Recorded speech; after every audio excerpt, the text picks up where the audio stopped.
Well, good morning, welcome back. It is now August the 16th and it is a very smoky Monday. You can pretty much taste the fire in the air. The canola is coming along pretty nicely. This field here is really, the vast majority of plants are pretty much good for swathing, but there is still some pretty green areas like this here that need just a few more days.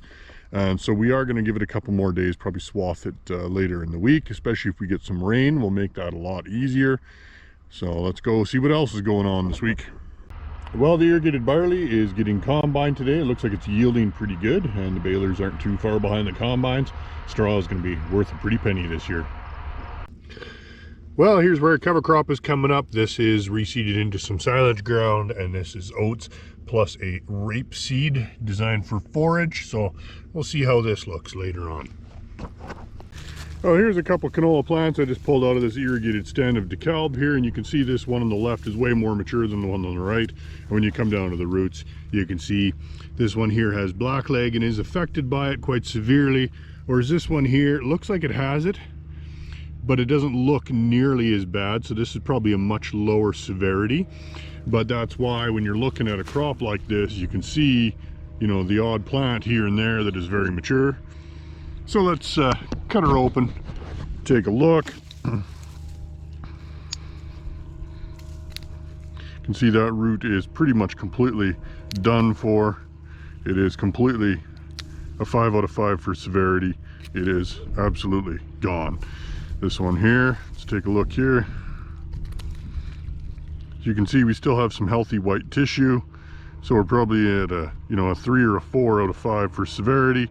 So it's still able to get nutrients and moisture up and down. So this is more indicative of the average canola in the field, and it is showing color change on the main stem right up to the very top, even though the pods are fairly green. So we will be at desiccation timing in here relatively soon, but I'd like to see a lot more color change in these side pods yet.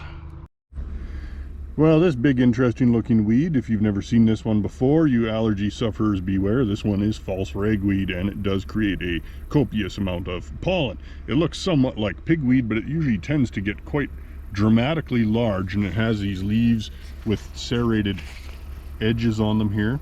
So, and you don't typically see this weed out in fields, but in this case, this is an old yard site that's just being farmed for the first time this year, and it's quite weedy. So there is quite a bit of this did pop up in the field. Well, we got a rainy morning this morning, but little birdie tells me it is dry and not raining down south, so let's head down to McGrath and see what's going on down there. Well, down here by McGrath, it is not raining at this time, although it is fairly overcast, but not doing anything at this time yet. But this canola has been regloned a few days ago now and is drying up quite nicely, although it is still quite green under the canopy, so we'll see how that goes. Well, this durum down by McGrath is coming off today ahead of the storm. It's 10 a.m. It's not raining here yet. Lethbridge is pretty much already soaked. Grain cart operator sitting over there, he's not being too terribly busy. This durum looks great from this angle, but when you start looking down at it, you realize, yeah, it's not the world's best crop. But at $17 a bushel, hell, we'll take what we can get. And the sawfly have been working a bit in here, but not too terribly bad out in the middle of the field here. The headlands did get a little worse, but we got them swathed, and that's what's actually getting combined right now ahead of the storm. You can see right along the edge of the field here, even where it has been swathed, there is a fair bit of heads on the ground, and that's from that sawfly. Basically, these heads just could not even be picked up by the swather. Well, the combine's been rained out by McGrath, so I'm going to head farther south and follow up on that hail damage from that big Cardston storm that rolled through a couple months ago now, see how those crops are coming along. Well, these hailed out lentils have regrown pretty good. They're about the same height as most of the other lentils in the area. They are still flowering, and there is quite a few pods set on these, so they might have a decent yield on them yet, as long as they have long enough time before frost. Well, and here's the canola that got taken right off to the ground by the hail, and you can see it is recovering. It's still flowering and setting pods, but yield is going to be pretty limited, and it's a very short crop. I mean, most of this is barely 16 to 18 inches tall, so there's not going to be a whole lot here, but if we get a long enough season, there'll be something to combine. And here is some of the barley. It is definitely quite thin. Not all of it regrew. It is basically in milk stage, so it is developing. There's going to be something here, but this is, you know, maybe 8 inches tall, so it's going to be very hard to pick up if and when it gets mature enough. Well, it looks like we got about 3/4 of an inch in total here at Nobleford, so got a few more canola fields to check for swath timing today, and then I guess I might as well go to the office. Well, you can tell I don't spend a whole lot of time in my office here in Lethbridge. It's been quite a while since I flipped my calendar last, but anyways, time for an Alpine meeting. Let's see how good you are under pressure. Give us the F18 sales pitch for YouTube viewers in 30 seconds. Yeah, so the Alpine F18 Max product is a nice product that's put together with the macronutrients as well as micronutrient package.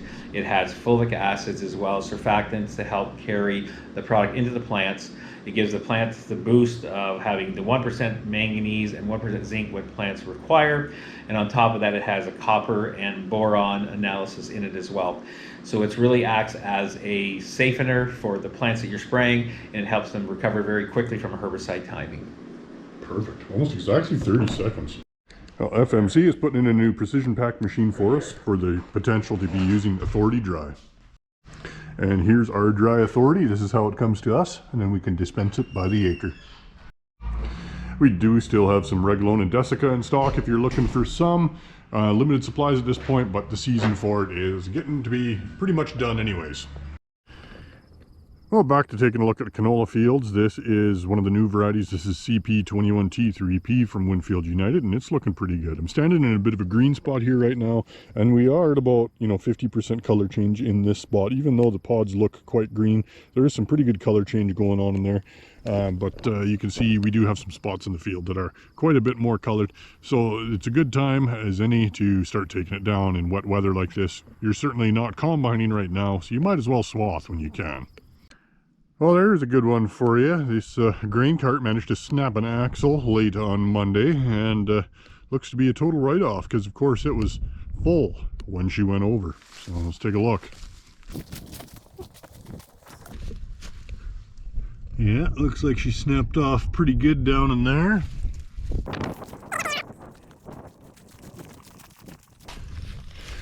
Good thing that shear pin worked as designed.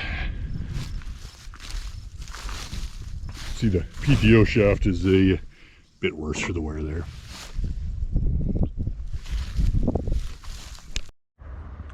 Well, we've had a little bit more rain. It is now Friday morning. Things are still a little moist out. Hasn't been a whole lot done in the fields the last few days other than some swathing, and this field is now prime for swathing. So this is a Pioneer Series canola.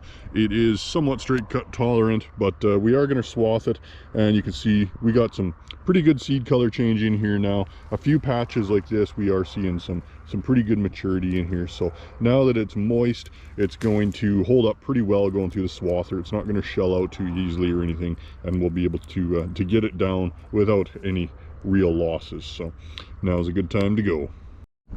Well, here's a good example of something that I'm commonly seeing this year. You can see all this green canola out here. This is in a low spot, and on the average year this field will probably be flooded in this area. But right now it is the best looking canola by far in this field. So there's about 200 acres of low spots in this field, which is almost 800 acres in total. And by far it's the best crop. These low spots probably going to do 45 bushels, looking really, really good. In comparison, the rest of the field, you can see the hilltops out here, and here closer to me is pretty damn dry, and there's not a whole lot. And it's, this might be 5 to 10 bushels of canola. So we're still gonna have to wait longer for that because that is still quite green, but maybe next week it'll be mature enough to either swath or desiccate. Thanks for watching, like and subscribe, and we'll see you next week.